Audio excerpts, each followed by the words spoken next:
नमस्कार दोस्तों आज के इस आधुनिक युग में स्मार्टफोन का इस्तेमाल लगातार बढ़ता ही जा रहा है और आजकल अधिकतर युवा स्मार्टफोन का इस्तेमाल दिन रात करते हैं। कोरोना महामारी आने के बाद जब लोग अपने घर में बंद हो गए थे तब से स्मार्टफोन का इस्तेमाल और भी ज्यादा बढ़ गया है। वैसे देखा जाए तो इन स्मार्टफोन ने हमारे कई काम आसान बना दिए हैं, लेकिन इनके कुछ फायदे हैं तो कुछ नुकसान भी है। जैसे कि मोबाइल रेडिएशन।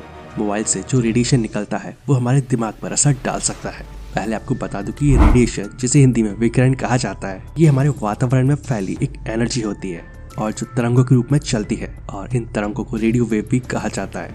और इनमें कुछ तरंगें इंसान के द्वारा बनाई गई हैं तो कुछ प्राकृतिक भी होती है, जैसे कि सूरज की रोशनी में भी रेडिएशन होता है, लेकिन ये हमें नुकसान नहीं पहुंचा पाता है। और ऐसा इसलिए क्योंकि वायुमंडल में मौजूद ओजोन लेयर इसे सोख लेती है और हम तक पहुंचने नहीं देती है।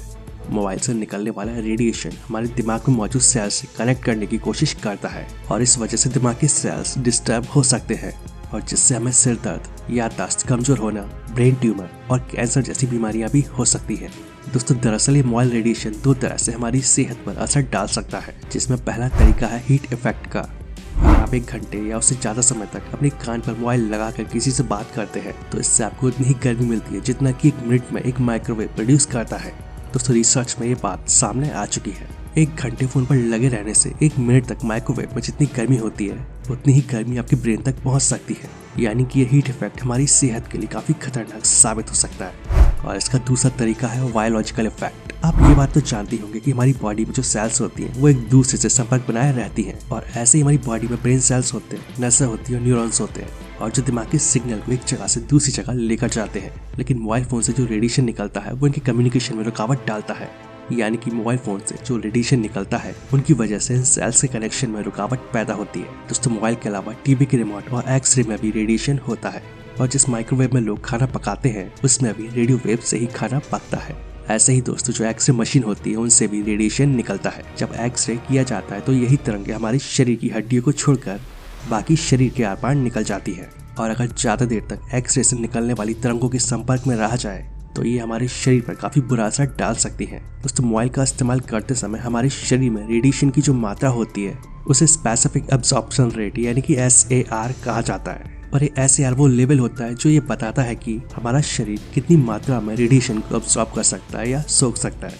और हर देश की तरह हमारे देश में भी इसके मानक तय है और जिसके अनुसार हर मोबाइल का स्पेसिफिक एब्जॉर्प्शन रेट यानी कि SAR 1.6 वाट पर केजी से ज्यादा नहीं होना चाहिए और अगर ये इससे ज्यादा होता है तो ये हमारी सेहत के लिए खतरनाक साबित हो सकता है।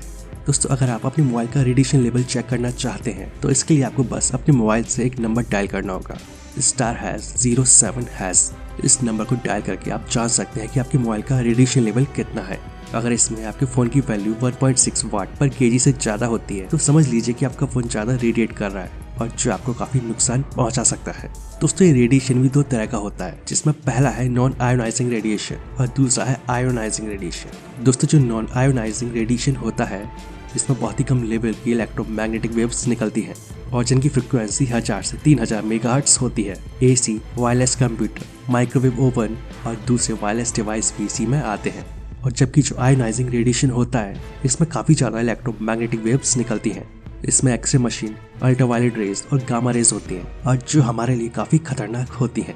और आपको बता दें कि ये रेडिएशन हर किसी के लिए खतरनाक होता है, लेकिन बच्चों, बुजुर्गों और मरीजों को इससे ज्यादा नुकसान हो सकता है। बस आपको बता दें कि ये रेडिएशन हमेशा ही खतरनाक नहीं होता है, क्योंकि आजकल कैंसर जैसी बीमारी का इस्तेमाल करने के लिए रेडिएशन थेरेपी का इस्तेमाल किया जा रहा है। इस थेरेपी में हाई वोल्टेज किरणों से कैंसर की कोशिकाओं को नष्ट किया जाता है।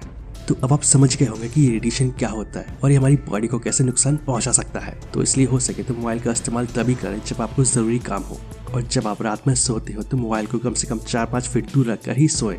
और साथ ही बच्चों, बुजुर्गों और मरीजों के पास ऐसी चीजें कम से कम रखें जिनसे रेडिएशन निकलता हो। तो आई होप दोस्तों आप सभी को ये वीडियो पसंद आया होगा। वीडियो अच्छा लगे तो वीडियो को प्लीज लाइक एंड शेयर जरूर कर दें और ऐसे इन्फॉर्मेटिव वीडियोस आगे भी देखने के लिए इस चैनल को सब्सक्राइब कर ले। तो आज के लिए बस इतना ही, मिलते हैं नेक्स्ट वीडियो में। जय हिंद, जय भारत, वंदे मातरम।